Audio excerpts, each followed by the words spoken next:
In the heart of the bustling city of Meridian, there lived a man named Jonah. To the outside world, Jonah seemed to have everything: a stable job as an architect, a cozy apartment overlooking the park, and a set of friends who cared for him. But Jonah had a tempest raging inside him, one that no one could see. The storm had a name: anger. It would rise from within, fierce and consuming, often leaving behind destruction, broken relationships, regrets, and a hollow emptiness. Jonah had always been quick-tempered, a trait he had inherited from his father. His father's voice still echoed in his mind, yelling at traffic, cursing at a broken appliance, and blaming everyone else for his woes. Jonah had grown up believing that to be strong meant to unleash his anger, to let it roar until the world around him trembled. And yet, with every outburst, Jonah felt less in control of his life. One day, after a particularly intense argument with his colleague Sarah over a missed deadline, Jonah found himself standing alone in the empty office. His face was flushed, his hands trembling. The weight of his words hung heavily in the room. He knew he had gone too far. Again, Sarah had left in tears, and Jonah, though victorious in his argument, felt no satisfaction. That night, unable to sleep, Jonah took a walk through the city streets. He passed by darkened storefronts, the neon lights of late-night diners, and the occasional homeless person huddled against the cold. As he walked, his thoughts churned. What was he achieving with his anger? Was this truly strength, or was it just a mask for something deeper? Fear, insecurity, pain. Jonah stopped in front of a small building he had never noticed before. Above the door was a wooden sign that read, "The Quiet Lantern, Meditation and Mindfulness Center." The sign intrigued him. He had heard about mindfulness from friends, but he had always dismissed it as something for people who had time to sit around doing nothing. And yet, something about the name, The Quiet Lantern, called to him. He felt a longing for quiet, an end to the storm within him. The next day, Jonah returned to the center, unsure of what to expect. A gentle-faced woman named May greeted him. She spoke softly, as if every word was a careful choice. May invited Jonah to join a beginner's meditation class. Hesitant, Jonah agreed, feeling strangely vulnerable. The room was simple, with soft cushions on the floor and a small fountain in the corner. The sound of water trickling from the fountain filled the silence. May asked everyone to sit comfortably and close their eyes. Jonah fidgeted, feeling out of place, but he did as instructed. May's voice guided them to focus on their breath, to notice each inhale and exhale without judgment. At first, Jonah's mind resisted. Thoughts of work, of his argument with Sarah, of everything he hadn't done, everything flooded his mind. He felt his frustration bubbling again. How could sitting here possibly help him? But May's voice gently brought him back each time he strayed. "Notice your thoughts and let them go," she said. "Return to your breath." Jonah tried. It wasn't easy, but slowly, he began to notice the spaces between his thoughts, the brief moments when his mind was quiet. It was like catching glimpses of blue sky amidst storm clouds. For the first time in a long time, Jonah felt something he hadn't expected, a sense of calm. After the class, May approached Jonah. She handed him a small polished stone. "This is a worry stone," she said. "When you feel the anger rising, hold it. Focus on the texture, the coolness. Let it remind you to breathe." Jonah took the stone with a mix of curiosity and skepticism. He carried it with him the next day and the day after that. At work, when he felt his frustration begin to build, when the printer jammed or when a colleague made a mistake, he reached for the stone. He rubbed it between his fingers and took a breath. It wasn't magic. It didn't make his anger disappear. But it gave him a moment to pause, to choose how to respond rather than react. Weeks passed, and Jonah found himself returning to the Quiet Lantern regularly.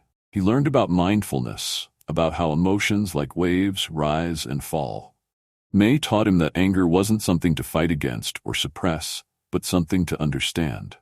Anger, she said, often masks deeper feelings: fear, hurt, a sense of helplessness.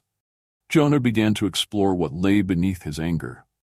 he realized that his outbursts often came from feeling unappreciated or disrespected, feelings that had their roots in his childhood.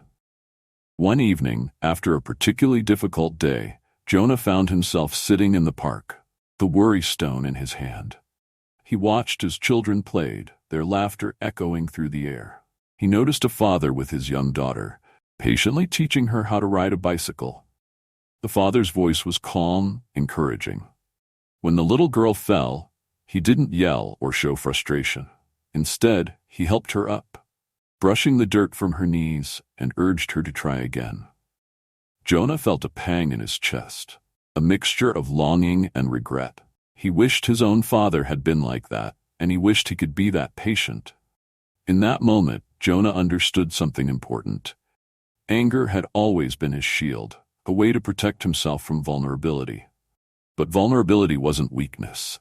It took courage to be gentle, to be patient, to face the world without the armor of rage. The next day at work, Jonah saw Sarah in the break room. She glanced at him, her expression guarded. Jonah took a deep breath, feeling the weight of the worry stone in his pocket. He approached her. "Sarah," he began, his voice soft, "I wanted to apologize for the way I spoke to you the other day. I was out of line, and it wasn't fair to you. I'm really sorry." Sarah looked at him, her eyes widening in surprise. For a moment there was silence, and Jonah felt his heart pounding. Then she nodded. "Thank you, Jonah. I appreciate that. It means a lot." It wasn't a grand moment of reconciliation. There were no hugs or dramatic gestures. But it was real. It was a step forward. Jonah knew he couldn't undo the past, but he could choose a different path moving forward. Jonah continued his journey, learning to navigate his emotions with more awareness. He learned that controlling anger wasn't about suppressing it, but about understanding it, giving himself the space to respond rather than react. He began practicing yoga at the quiet lantern, finding that the movement helped release tension he hadn't realized he was holding. He journaled, pouring his thoughts onto paper, giving voice to the fears and frustrations he had kept bottled up for so long. Slowly, the storm inside Jonah began to calm. There were still moments when the clouds gathered, when the winds howled, but Jonah had found his anchor, his breath, his worry stone, the lessons he had learned at the quiet lantern. He was no longer a slave to his anger. He had learned to face it, to sit with it, to let it pass like a wave returning to the sea. One day, as Jonah stood on the balcony of his apartment, looking out over the park, he felt a deep sense of peace. The sun was setting, painting the sky in shades of orange and pink. He took a deep breath, feeling the cool evening air fill his lungs. He thought of his journey, of the anger that had once controlled him, of the choice he had made to seek another way. Jonah knew he was still a work in progress. There would be days when he stumbled, when the old patterns tried to reassert themselves. But he also knew that he had the tools to find his way back to calm, to the quiet within, and that was enough. The tempest inside Jonah had not disappeared, but it had transformed. It had become a river, flowing steadily, no longer threatening to overflow its banks. Jonah had found his strength, not in the roar of his anger, but in the quiet courage to change, to grow, and to find peace. Moral of the story: controlling anger and frustration isn't about suppressing emotions, but about understanding them. It's about taking a pause, finding the courage to face what lies beneath, and learning to respond with mindfulness rather than react out of habit. Tools like meditation, mindfulness practices, and self-reflection can help transform destructive emotions into opportunities for growth and deeper connection with oneself and others.